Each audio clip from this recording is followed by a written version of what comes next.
Welcome to 위대한 수업, Great Minds. I'm Will Kimlicka, Canada Research Chair in Political Philosophy at Queen's University. So I've argued that democracy and the welfare state require a sense of we-ness, a sense of belonging together, and that nationalism has provided that social glue, that sense of belonging together. And so I think that, that's to the credit of nationalism. I think that nationalism has really helped some important historic achievements in relation to democracy and the welfare state. But this way of building a sense of belonging together through the nation, through nation building, has come at a high cost for some groups and for some minorities in particular. Nation building, historically, if we look around the world for the past 100, 150 years, nation building has often involved the suppressing of group differences, particularly if those group differences are seen as a threat to the nation. So take a very specific example. Think about the Kurdish people. So the Kurds, as many of you know, live in 4 different countries. The Kurdish homeland is now divided between 4 different countries.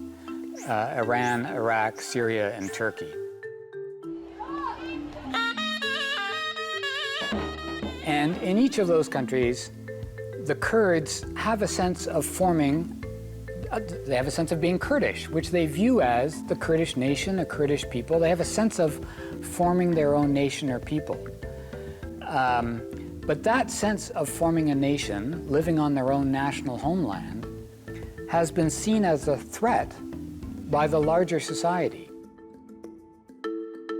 So, for example, Iraq has been trying to build a sense that we're all Iraqis, and then they see the Kurds saying, no, we're Kurdish, we're a separate people. And so, in order to consolidate the sense of Iraqi nationhood, Iraq has tried to suppress the sense of Kurdish nationhood. And so too, Syria tried to suppress Kurdish nationalism, Turkey has suppressed Kurdish nationalism, Iran has suppressed Kurdish nationalism. And so in every single one of these countries, the nation-building process has targeted the Kurdish minority. And so Walker Connor, who's a political scientist, had a famous phrase in which he said that nation-building has typically involved nation-destroying. So this is a very familiar phenomenon around the world. So here in Canada, we have a version of this with respect to the Indigenous peoples. So when the Europeans arrived, Indigenous peoples they were peoples. They viewed themselves as their own, the Cree people, the Mohawk people.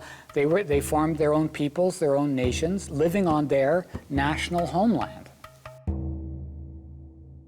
And so in order to be able to claim sovereignty and self-determination over Indigenous peoples, they had to try to destroy Indigenous nations. And they did that through coercive assimilation.